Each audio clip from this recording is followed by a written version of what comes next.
Wahyu pertama yang diterima oleh Nabi Muhammad Shallallahu Alaihi Wasallam saat beliau sedang bertahanus di Gua Hiro. Dan pada waktu itu, usia Nabi genap 40 tahun.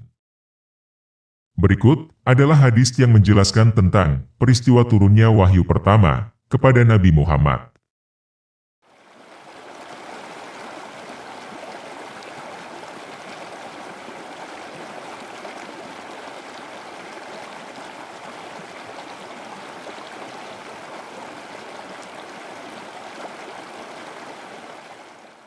Telah menceritakan kepada kami, Yahya bin Bukair, berkata, telah menceritakan kepada kami, dari Al-Lais, dari Ukail, dari Ibnu Syihab, dari Urwah bin Az-Zubair, dari Aisyah ibu kaum muminin, bahwasanya dia berkata, permulaan wahyu yang datang kepada Rasulullah Shallallahu Alaihi Wasallam adalah dengan mimpi yang benar dalam tidur. Dan tidaklah beliau bermimpi, kecuali datang seperti cahaya subuh. Kemudian, beliau dianugerahi kecintaan untuk menyendiri. Lalu beliau memilih Gua Hiro dan bertahanus, yaitu ibadah di malam hari dalam beberapa waktu lamanya. Sebelum kemudian kembali kepada keluarganya, guna mempersiapkan bekal untuk bertahanus kembali. Kemudian beliau menemui Khadijah, mempersiapkan bekal. Sampai akhirnya, datang Al-Haq saat beliau di Gua Hiro. Malaikat datang, seraya berkata, bacalah. Beliau menjawab, aku tidak bisa baca. Nabi Shallallahu Alaihi Wasallam menjelaskan. Maka malaikat itu memegangku dan memelukku sangat kuat, kemudian melepaskanku dan berkata lagi, bacalah. Beliau menjawab, aku tidak bisa baca. Maka malaikat itu memegangku dan memelukku sangat kuat, kemudian melepaskanku dan berkata lagi, bacalah.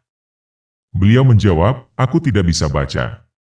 Malaikat itu memegangku kembali dan memelukku untuk ketiga kalinya dengan sangat kuat, lalu melepaskanku dan berkata lagi, bacalah dengan menyebut nama Tuhanmu yang menciptakan. Dia telah menciptakan manusia dari segumpal darah. Bacalah dan Tuhanmulah yang Maha Pemurah.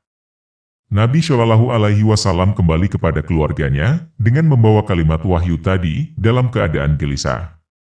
Beliau menemui Khadijah binti Khuwailid, seraya berkata, selimuti aku, selimuti aku. Beliau pun diselimuti hingga hilang ketakutannya. Lalu beliau menceritakan peristiwa yang terjadi kepada Khadijah.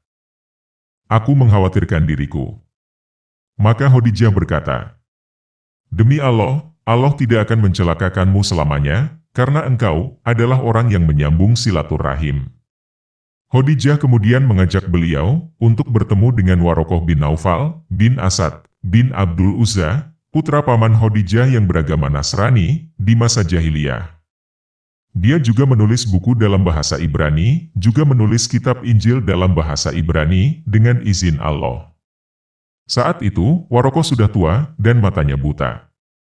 Khadijah berkata, wahai putra pamanku, dengarkanlah apa yang akan disampaikan oleh putra saudaramu ini.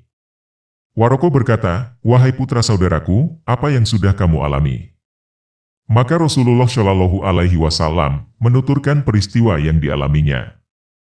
Warokoh berkata, ini adalah namus seperti yang pernah Allah turunkan kepada Musa. Duhai seandainya aku masih muda dan aku masih hidup saat kamu nanti diusir oleh kaummu. Rasulullah Shallallahu Alaihi Wasallam bertanya, apakah aku akan diusir mereka? Warokoh menjawab, iya. Karena tidak ada satu orang pun yang datang dengan membawa seperti apa yang kamu bawa ini, kecuali akan disakiti. Seandainya aku ada saat kejadian itu, pasti aku akan menolongmu dengan sekemampuanku. Warokoh tidak mengalami peristiwa yang diyakininya tersebut karena lebih dahulu meninggal dunia pada masa fatroh atau kekosongan wahyu. Ibnu Syihab berkata, telah mengabarkan kepadaku Abu Salamah bin Abdurrahman bahwa Jabir bin Abdullah al-Ansyari bertutur tentang kekosongan wahyu, sebagaimana yang Rasulullah Shallallahu Alaihi Wasallam ceritakan.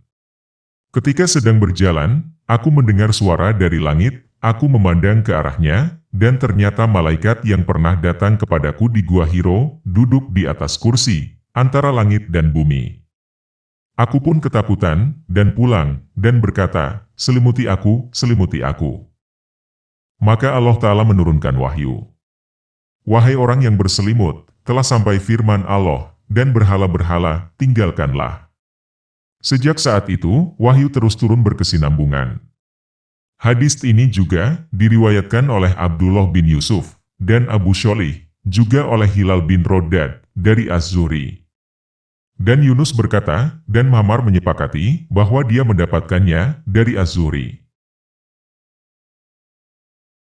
Hadis tersebut menggambarkan bahwa Nabi Muhammad Shallallahu Alaihi Wasallam sebagai seorang manusia, tentu beliau memiliki rasa takut, seperti manusia pada umumnya saat pertama kali merasakan suatu hal yang tidak umum terjadi pada manusia.